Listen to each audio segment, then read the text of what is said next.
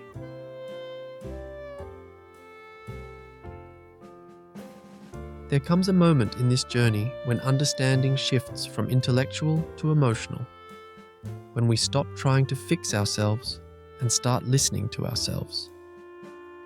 This is the turning point, when insight becomes compassion. We begin to see the mask not as deception, but as protection.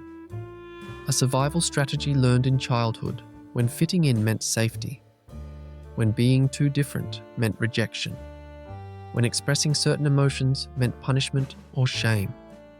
The mask was our way of navigating a world that often values conformity over authenticity.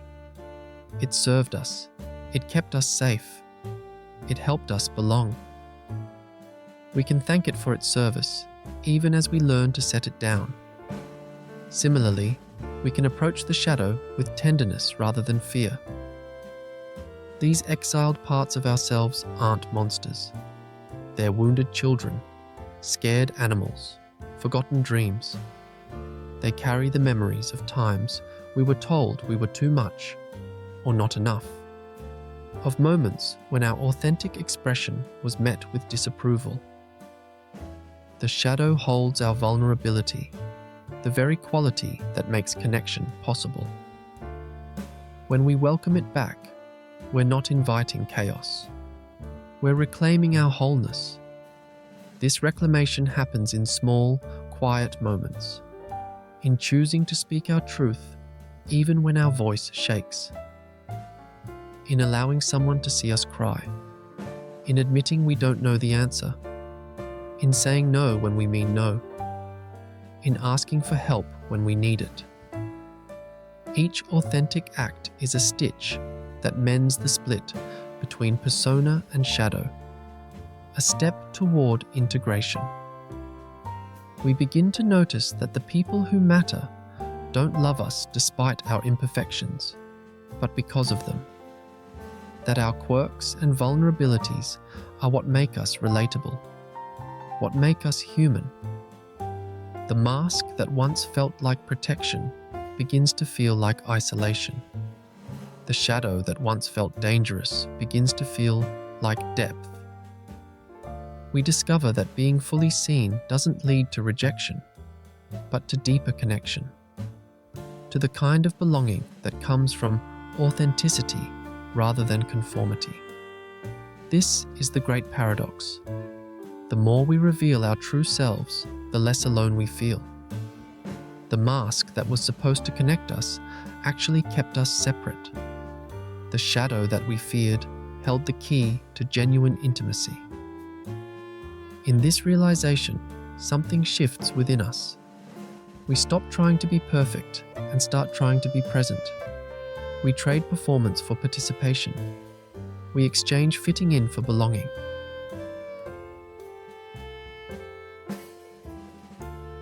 Integration is not a destination we reach, but a relationship we cultivate. A daily practice of noticing when we're wearing the mask and gently setting it down. Of listening to the shadow's whispers before they become screams. Of moving through the world with both social grace and personal truth. We learn that we can be both adaptable and authentic, that we can honor social conventions without betraying ourselves, that we can care about others' opinions without being defined by them. The mask becomes a costume we can wear when appropriate, not an identity we're trapped within. The shadow becomes a companion rather than an enemy, a source of creativity, intuition, depth.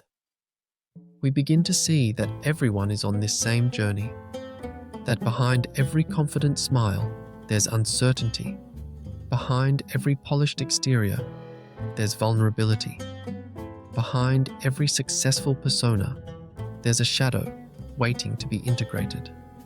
This recognition breeds compassion for ourselves and for others.